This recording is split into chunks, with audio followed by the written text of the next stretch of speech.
This man just wanted to steal a ship and escape, but when he boarded, he was stunned. It was the Empire's newly developed prototype. He'd never flown one before, but there was no turning back now. He'd already destroyed the base's maintenance droids. Couldn't exactly claim it was an accidental discharge. There were only a few buttons on the console. Surely he could figure out through trial and error when the control yoke deployed. Andor's heart leaped with joy. He shoved the controls forward violently, only to realize he'd reversed the direction. The tremendous noise triggered base alarms. As the hangar doors began slowly closing, Andor grabbed the controls again. They say third time's a charm. But that doesn't apply to spacecraft piloting. He still couldn't figure out directional control. Time was running out. He mashed buttons randomly. The ship careened wildly through the base. Fortunately, the prototype was built tough. It emerged unscathed from the collisions. Stormtroopers arrived in stunned silence. They never expected a human pilot. But this was clearly rebellion. The troops immediately opened fire. Andor knew he had to act fast. Having just figured out the weapon system, he used the stormtroopers for target practice.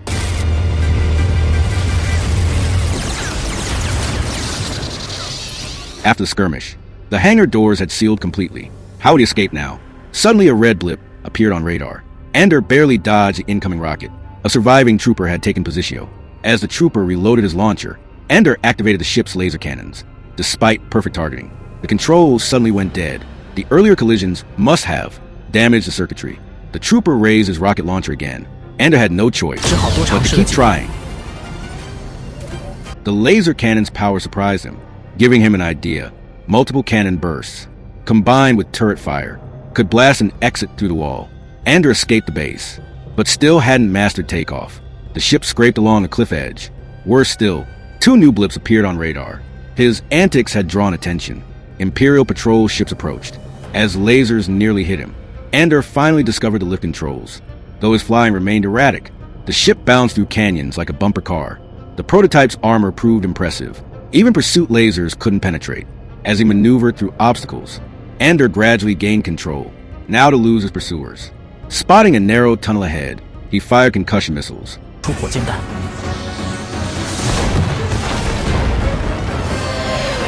Collapsing the tunnel on his hunters, Andor gasped for breath, then engaged hyperspace, bound for the rendezvous planet. But upon arrival, only a crashed ship awaited him. A terrible premonition struck. Andor called for his companions. Blaster drawn as he advanced. Approaching the wreck, unfamiliar voices emerged. Stop right there! You got 15 blasters pointed at you right now! Still wearing Imperial flight gear, and arriving in an Imperial ship, they mistook him for a soldier. Despite his protests, they tackled him without discussion. Without proper identification, they trusted no one. Andor never imagined 3 days' absence would bring such drastic changes. Fortunately, the prototype remained unflyable to them, and their own ship was destroyed. Like castaways on an island, their only hope was a small vessel with limited capacity. It couldn't evacuate everyone. During their confinement, distrust had festered among them. None believed the first evacuees would actually return. Andor remained safe. As the only capable pilot, their mechanic attempted to learn, with results mirroring Andor's first attempt, accidentally firing weapons. Tensions already ran high. Ground crew accused him of sabotage, attempting to kill them for escape. Threats were exchanged, until the mechanic insulted families. Chaos erupted.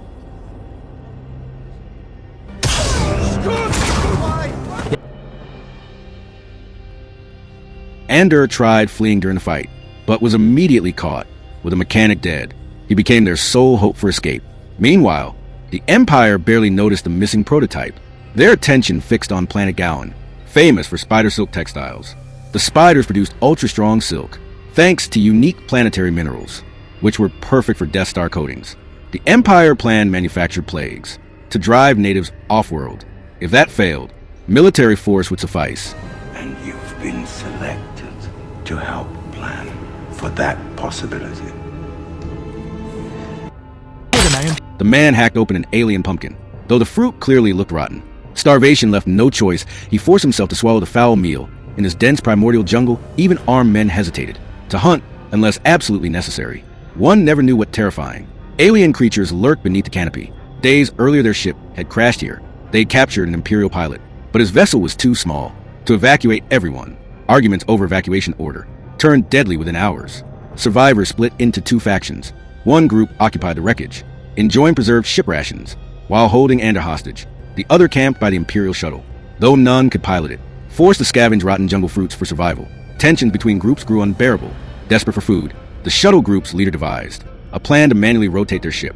Though clueless about flight systems, they'd master weapon controls, planning to obliterate their former crewmates and steal their supplies. Despite jungle cover, the wreckage survivors kept constant watch. Discovering the betrayal, violent clashes erupted immediately, creating bloody stalemate. As ship rations dwindled, both leaders realized continued fighting meant mutual destruction. They agreed to disarm, settling things man to man. The victor would lead all survivors. Andor remained tied in camp, guarded by a single soldier. He watched the bizarre duel outside, discovering their honorable combat was just rock, paper, scissors. 1, 2, 3. 1, 2, 3. As the battle intensified, the guard's attention wandered. Andor spotted his chance. During captivity, he'd learned about a hidden blaster in the shuttle's tool compartment. The plan became simple. Sneak past distracted fighters, reach the Imperial vessel, escape this nightmare planet. But as Andor crept through foliage, thunderous roars erupted, assuming storm approaching, until a monstrous predator burst from the ground. Before anyone reacted, one man became beast food. Panicked survivors fired wildly. Andor sprinted for the shuttle. Days of claiming non-Imperial status fell on deaf ears. Now he'd escape alone. Grounded men screamed curses, their shots bouncing harmlessly off hull. As Andor departed, the jungle's creatures would claim the rest.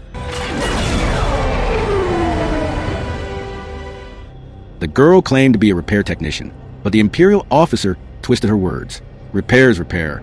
Fixing people occasionally should be fine too. He'd identified her as an undocumented black market worker, lacking proper identification papers, but offered to overlook it if she'd entertain him briefly. Bix possessed an unbreakable spirit. The officer's nose shattered instantly, yet this only excited him more. Force fruit tastes bitter, they say, but he craved the thrill of conquest. As she kept resisting, his temper flared. If arrested by Imperial forces, you'll face execution. I'm doing you a favor.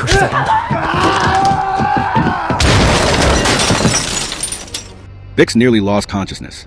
Through blurred vision, she felt being dragged toward the bedroom. With desperate strength, she broke free, grabbing a wrench from the floor.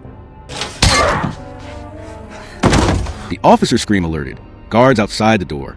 One cautiously peered inside, just as another clang echoed.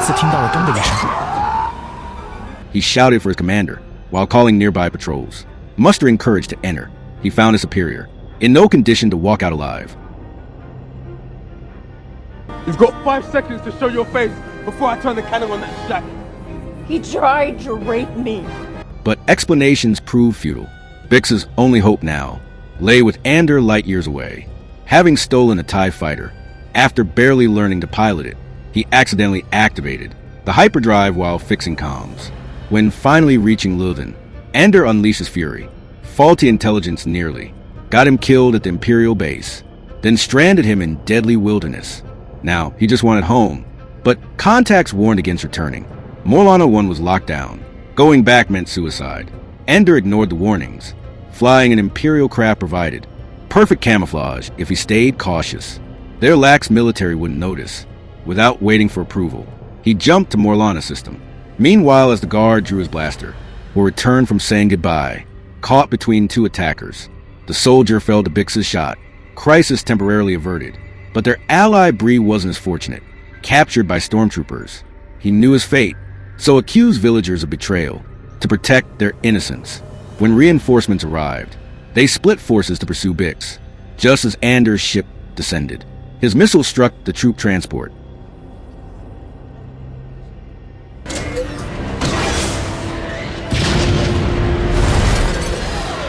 Surviving soldiers froze in confusion.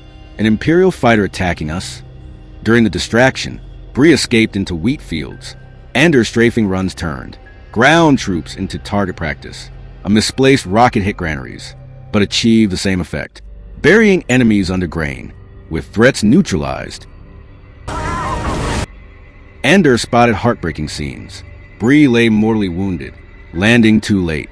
Andor found no pulse. Bixen will arrive by speeder. No time for reunions. The Empire would send overwhelming forces soon. Swallowing their grief, they prepared their desperate breakout.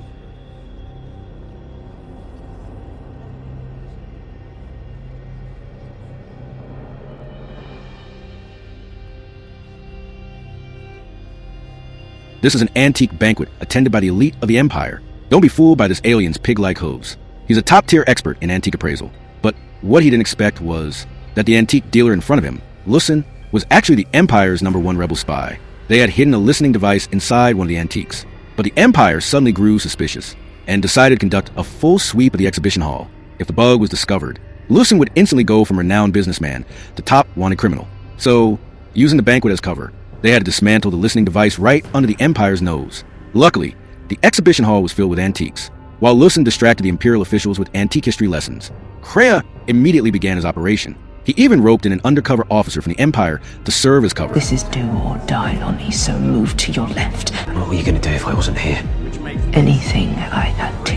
朗尼只好照做。 Fortunately, Lusen's explanation was thorough, buying Kreia a lot of time. The sound of the mechanism turning was drowned out by the crowd's chatter. They were down to the final section, but Kreia hit a snag. The mechanism underneath got jammed. Time was running out. There was no time to retreat. He calmly told Lonnie not to panic. Put both hands on top. Why? Hold it steady. As the Imperial officers approached, Kreia had no choice but to use brute force.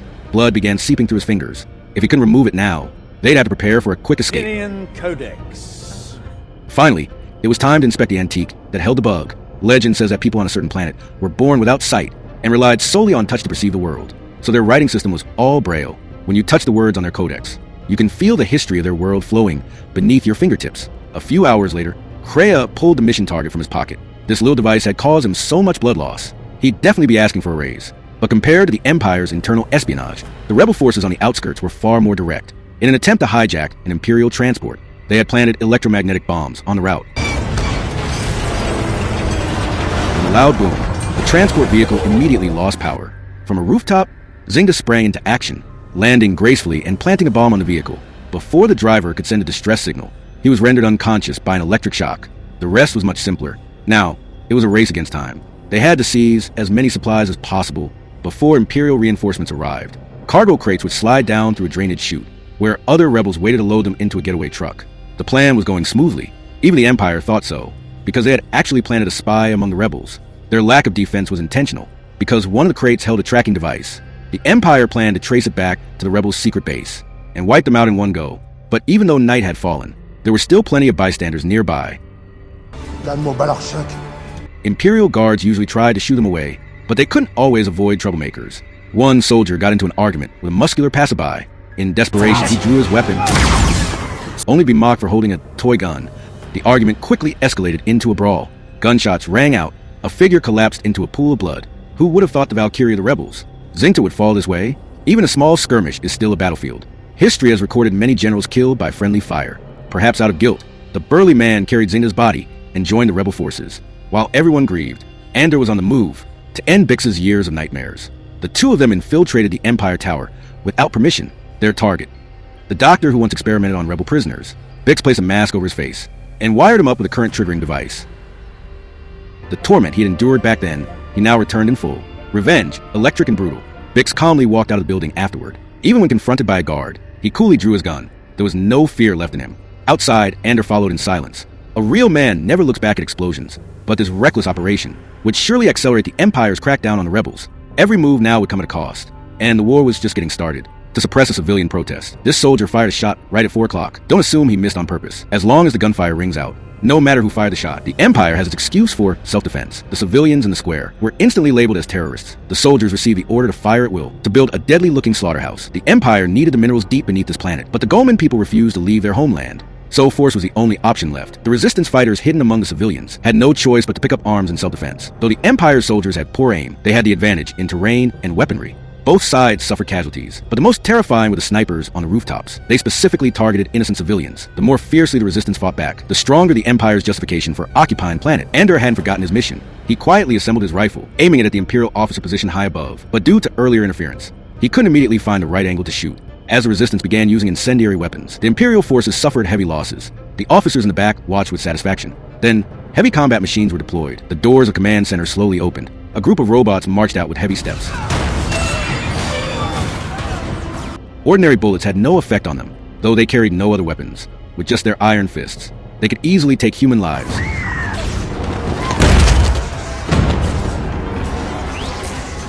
Shiri looked around helplessly. He was among the first Imperial officials sent here, and also the husband of the rooftop commander. He knew nothing of the Empire's real plans. He thought it was the Resistance causing chaos, which led to the Empire's trap. Suddenly, an explosion rocked the square. Andor finally saw his chance. He aimed at the rooftop commander, but just as he was about to pull the trigger, Shiri recklessly rushed in. The two of them wrestled and were caught in the blast. Andor was frustrated. He was just one step away from completing his mission. Where did this guy even come from? He couldn't possibly understand. Who are you? The struggle and despair in Shiri's heart. A comrade rushed over to pull Andor away. Andor joined the Resistance in retreat, but the pursuing robots became a major threat. It looked like death was inevitable. At the critical moment, a soldier rammed several robots. One was smashed into 2 pieces. The greatest threat was finally eliminated. Andor took the robot wreckage back to the ship. He might be able to reprogram it and use it on his own robot, K2, with the battle in the square over. The Empire declared a terrorist attack to protect the people of Goman and the Empire's property. More troops would be deployed to the planet. The Resistance had no choice but to retreat deeper underground. Andor began to doubt himself for the first time. The Empire was simply too powerful. It seemed there was no hope in fighting them. But as a martyr once said, we don't revolt because we see hope. We revolt because only then is there hope. Just how flashy is travel in the future world? Cars have no tires and no steering wheel, just one button, and it can take you anywhere you want to go. But right now, Senator Mon is in a heavy mood inside the car. A few days ago, the Empire launched a full invasion of planet Galman. To obtain materials for the Death Star's coating, they needed a rare or found deep in the planet. The Galmans refused to abandon their homeland and gathered in the square to protest. But the Empire didn't care. They ordered soldiers to begin a massacre, then claimed the people provoked them and said it was merely self-defense. Even though some knew the truth, fear of the Empire's dictatorship forced them into silence. With the Death Star about to strike, the officials in the Senate continued to praise the Emperor's wisdom. Senator Mon chose to be the first to stand up and speak out. What happened yesterday on Gorman was unprovoked genocide. And the monster screaming the loudest is Emperor Palpatine.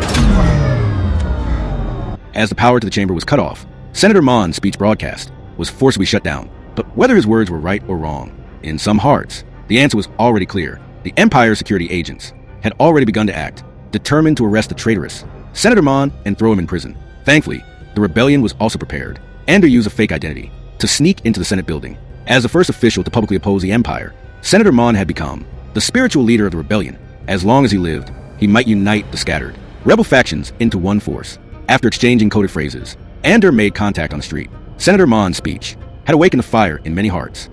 She's a rebel spy! With help from a fellow revolutionary, the crisis was averted. Though they were strangers, they shared the same dream. Andor gave Mon a quick disguise. The old clothes were too eye-catching. They had to reach the pickup point before Imperial guards arrived. Welcome to the rebellion. The Empire's tactics were usually slow, but by the time they approached, Andor and Mon were already in the parking lot. The driver came over to ask what happened, but Andor shot him on the spot. That man was actually an Imperial spy, planted there ahead of time, as they sped toward the rendezvous point. Only 2 years remained before the Battle of Yavin, but once again, Andor felt lost. Ever since he escaped from prison, the Empire's iron fist taught him, in this world, you either fight back or die. But now he wanted to run, because his heart had found an attachment. He wanted to flee with Bix, to a peaceful planet far from the war, and live out his life in peace. Bix seemed to sense this too, so she chose to leave on her own. If she had to choose between the cause and Andor, she had made her decision. Seeing her goodbye letter, I'm choosing the rebellion. Andor dashed outside, but he was still one step too late. The departing ship had already taken off, and no one knew when they'd meet again. As Andor stood alone in sorrow, a soldier's voice called from behind. It was the Imperial droid Andor once brought back, now fully reprogrammed. But the engineer wasn't sure. Would the bot still obey old Imperial commands? After being powered back on, Andor was in no mood to care. If it acted up, he'd just smash it.